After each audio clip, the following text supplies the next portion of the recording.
Bapak Ibu Saudara yang kekasih dalam Tuhan, di dalam Yesaya pasal 2 di ayatnya yang ke-2, firman Tuhan katakan, akan terjadi pada hari-hari terakhir, gunung tempat rumah Tuhan akan berdiri tegak di hulu gunung-gunung dan menjulang tinggi di atas bukit-bukit.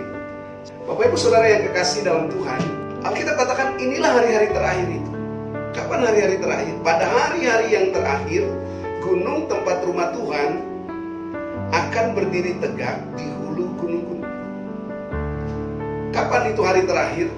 Bapak Ibu Saudara, kalau kita mengacu kepada nubuatan Nabi Yoel, bahwa permulaan hari-hari terakhir itu adalah peristiwa di mana terjadi pencurahan Roh Kudus pada hari Pentakosta 2000 tahun yang lalu di loteng Yerusalem. Itulah tanda memulainya hari-hari terakhir. Kita sedang berjalan sudah sampai 2000 tahun. Ini adalah penghujung dari hari-hari terakhir itu. Nah, karena itu apa yang akan terjadi di hari-hari terakhir ini, itu yang harus kita perhatikan. Jangan saudara hanya memikirkan bagaimana tentang akhir zaman, sesuatu yang akan terjadi di akhir zaman, akan ada penganiayaan besar, akan ada antikris dan segala macam tanda 66, ada mulai orang berpikir tentang jin dan segala macam. Isu terbesar di akhir zaman bukan antikris, bukan tanda 66, tapi isu terbesar adalah penyesatan, mislead. Nah, kalau informasi-informasi yang tidak diterangi oleh firman Tuhan sebenarnya sedang mengarahkan kita kepada satu yang namanya penyesatan itu. Ini penting untuk saudara dan saya pahami, sehingga kita harus memperhatikan apa yang sedang Tuhan rancangkan bagi kita. Bukan saudara pikirkan dan saudara perhatikan apa yang sedang setan kerjakan hari-hari ini. Informasi-informasi yang melemahkan, informasi-informasi yang menakutkan, itu bukan berasal dari Tuhan. Itu berasal dari setan, dari neraka. Sekalipun terkesan bahwa itu adalah ada punya dasar-dasar ayat-ayat Alkitab. Saudara dengar, setan pun pemakai ayat untuk mencobai Tuhan Yesus.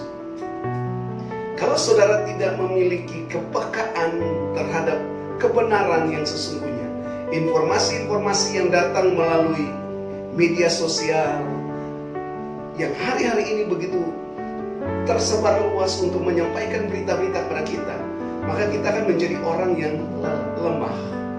Ingat sekali lagi, Alkitab berkata bahwa pada hari-hari terakhir justru ada banyak orang yang menyesatkan kita. Jadi isunya adalah penyesatan. Isunya bukan antikris, isunya bukan tanda 66, isunya bukan chip, isunya bukan vaksin dari Bill Gates dan segala macam. Saudara harus punya fokus kepada apa yang sedang Tuhan kerjakan, bukan fokus kepada apa yang sedang musuh hembuskan hari-hari ini. Dan tanpa saudara sadari, saudara juga membagikan berita-berita yang sama. Terkadang saudara sedang melaksanakan mandat yang musuh kerjakan dalam kehidupan kita. Nah, Bapak Ibu Saudara, dikatakan di sini pada hari-hari terakhir, gunung tempat rumah Tuhan akan berdiri tegak. Tuhan sedang menegakkan gunung rumahnya. Supaya apa? Supaya segala bangsa, kita bilang, maka banyak suku bangsa akan pergi serta berkata, mari kita naik ke gunung Tuhan, ke rumah Allah Yakub, supaya ia mengajar kita tentang jalan-jalannya, supaya kita berjalan menempuhnya, sebab dari Sion akan keluar pengajaran dan firman Tuhan dari Yerusalem.